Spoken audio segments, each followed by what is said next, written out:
Beta thalassaemia minor क्या होता है उसके बारे में बताने जा रहे हैं। ये एनीमिया का ही टाइप है। लास्ट वीडियो में भी एनीमिया का ही एक टाइप बताए थे, आज भी एनीमिया ही का टाइप बता रहे हैं, बीटा थैलेसीमिया माइनर। ये भी एनीमिया ही का एक टाइप होता है, ऐसे भी लिखते हैं, देखे होंगे, बीटा थैलेसीमिया माइनर। इसके बारे में ये बताया हुआ है कि बीटा थैलेसीमिया माइनर जो एनीमिया होता है, ये एक इनहेरिटेड डिजीज है। इनहेरिटेड डिजीज मतलब समझते होंगे, जो जनरेशन वाइज चलता आ रहा है, मतलब कि पहले की जनरेशन को था तो अब के न्यू जनरेशन को हो गया है। उस वो जनरेशन वाइज जो पीढ़ी दर पीढ़ी चलने वाला जो बीमारी होता है उसको इनहेरिटेड डिजीज कहते हैं। तो बीटा थैलेसीमिया माइनर जो कि एक एनीमिया है, टाइप ऑफ एनीमिया है, ये एक इनहेरिटेड डिजीज है इन विच जिसमें होता क्या है कि हेमोग्लोबिन का सिंथेसिस कम हो जाता है। और क्यों होता है हेमोग्लोबिन का भी सिंथेसिस कम? क्योंकि कम हो जाता है ग्लोबिन चेन का सिंथेसिस। जैसा कि मालूम है, ये 4 ग्लोबिन चेन होता है।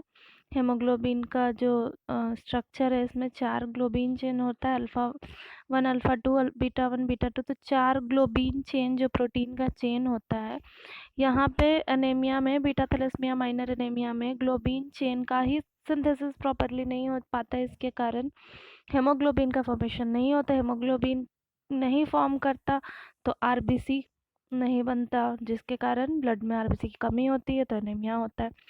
यहाँ पे है कि when the patient inherits two thalassaemia gene, अगर कोई पेशेंट है उसको जो है अपने पूर्वज से, मतलब फादर और मदर दोनों से ही मिला है अगर थैलेसीमिया जीन, तो अ, उसको बोलेंगे थैलेसीमिया मेजर। मतलब कि फादर को भी था और मदर को भी था, और चाइल्ड को अगर हो गया तो दोनों से एक एक जीन मिल गया, तो इसके कारण ज़्यादा हो जाता है प्रॉब्लम, तो थैलेसीमिया मेजर बोलते हैं।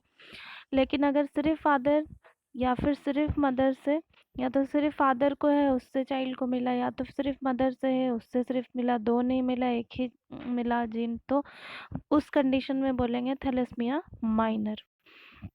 उसके बाद इसका लेबोरेटरी का डायग्नोसिस है। मतलब डायग्नोसिस कैसे होता है, तो डायग्नोसिस जब कराया जाएगा तो सीबीसी जो होगा तो हेमोग्लोबिन और पीसीवी माइल्डली डिक्रीज रहेगा, कम रहेगा, आरबीसी काउंट इंक्रीज रहेगा,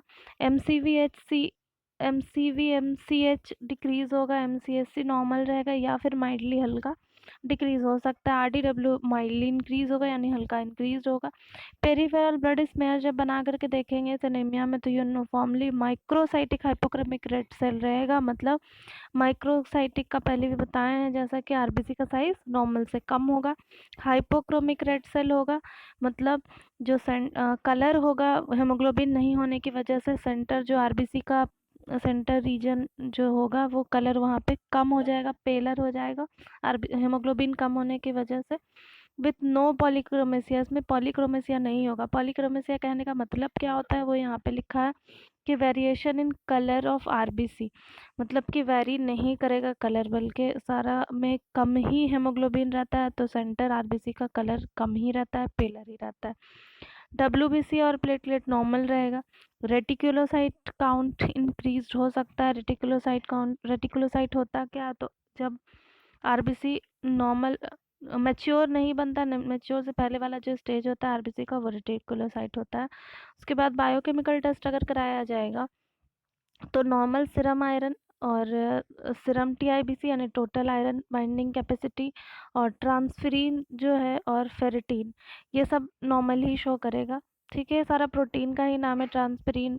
प्रोटीन जो कि ट्रांसपोर्ट कराता है आयरन को, और सीरम आयरन भी वही हो गया जो ट्रांसपोर्ट कराने वाला, टीआईबीसी भी वही हो गया, टोटल बाइंडिंग कैपेसिटी सीरम का, जो कि क्या कर सकता है, बाइंड कराएगा आयरन को और ट्रांसपोर्ट कराएगा ब्लड में। इसके बाद diagnosis is made by performing haemoglobin analysis किया जाता है। कैसे हेमोग्लोबिन एनालिसिस किया जाता है? एचपीएलसी से, यानी कि हाई प्रोफाइल लिक्विड क्रोमेटोग्राफी करके देखा जाता है।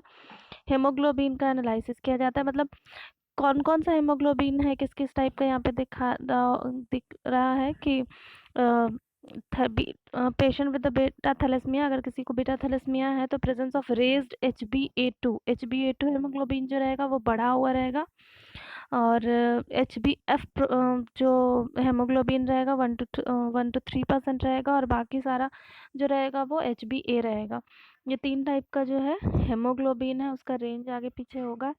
ये होता है जब HPLC यानी कि हाई परफॉर्मेंस लिक्विड क्रोमेटोग्राफी करके देखा जाता है कि कौन सा हेमोग्लोबिन का टाइप कम है और कौन सा हेमोग्लोबिन का टाइप ज़्यादा है पेशेंट में। तो यहाँ पे ये देख सकते हैं कि हेमोग्लोबिन, HbA और Hb ये सब है क्या। तो यहाँ है HbA जो है हेमोग्लोबिन, ये नेचुरल नॉर्मल एडल्ट हेमोग्लोबिन है, जिसमें कि 2 अल्फा चेन और 2 बीटा चेन होगा। और HbF जो होता है वो फिटल हेमोग्लोबिन रहता है, यानी कि फिटस में जो हेमोग्लोबिन रहता है ज़्यादा वो HbF होता है। और माइनर एडल्ट में जो है कम हेमोग्लोबिन रहता है वो रहता है HbA2, जहाँ पे 2 अल्फा और 2 डेल्टा चेन होता है। तो 3 तरह का ये होता है, और नॉर्मली HbA1 ज़्यादा होता है। ये है HbA1 ज़्यादा होता है, नॉर्मली ये ज़्यादा होता है ब्लड पे। और HbA2 2 to 3% होता है। ये तीनों इसका नॉर्मल वैल्यू है। 3 टाइप का जो है हेमोग्लोबिन है। और इसी में अभी देखे थे कि अगर बीटा थैलेसीमिया होता है तो पेशेंट के साथ क्या होता है कि HbA2 ज़्यादा बढ़ जाता है और HbF और HbA1 कम रहता है। तो ये प्रॉब्लम होता है बीटा थैलेसीमिया में। अब यहाँ पे था कि हाई प्रोफाइल लिक्विड क्रोमेटोग्राफी क्या होता है, तो सब उससे पहले एक ये देख लीजिए कि पेपर क्रोमेटोग्राफी क्या होता है। तो पेपर क्रोमेटोग्राफी में होता ये है कि जैसे यहाँ पे एक इंक को रख करके क्रोमेटोग्राफी करके दिखाया हुआ है कि एक ये बीकर है, दिख रहा होगा, ये बीकर हो गया। यहाँ पे ये क्रोमेटोग्राफी पेपर है, इसको पिन लगा करके इसमें रखा गया है। और यहाँ पे वो पानी है, वाटर है यहाँ पे, और इसमें एक ड्रॉप इंक जब लगाया गया तो इंक में एक से ज़्यादा टाइप का कलर है। अब यहाँ पे ये कलर अलग अलग हो जाता है, और जो सबसे ज़्यादा सॉलेबल होगा वो पहले दिखेगा उस क्रोमेटोग्राफी पेपर में। जो उससे कम सॉलेबल होगा उसके बाद दिखेगा। इस तरह से अरेंज हो जाता है। तो इसी तरह से किया जाता है, देखा जाता है कि कौन कौन सा हेमोग्लोबिन कौन सा ज़्यादा है और कौन सा कम है। तो वो तो पेपर क्रोमेटोग्राफी हो गया।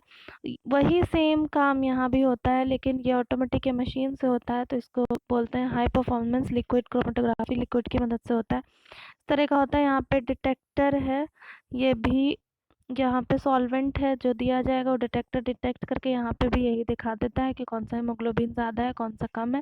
वो कुछ इस तरह का मशीन रहता है, इसी से देखा जाता है। HPLC हाई प्रोफाइल क्रोमेटोग्राफी होता वैसा ही है टेक्निक, जैसा अभी पेपर क्रोमेटोग्राफी में जो चीज़ बताएं उसी तरह से होता है कि सेपरेट हो जाता है अलग अलग कलर से, और उसको आइडेंटिफाई किया जाता है। और ये था बीटा थैलेसीमिया के बारे में। और बी टाइप का जो है एनीमिया, उसको अब नेक्स्ट वीडियो में बताएंगे। इसमें अगर कोई प्रॉब्लम होगा तो कमेंट करके पूछ लीजिएगा। वीडियो अच्छा लगा होगा तो एक कमेंट और लाइक कर दीजिएगा, और चैनल सब्सक्राइब नहीं किया तो प्लीज़ चैनल को सब्सक्राइब कर दीजिएगा।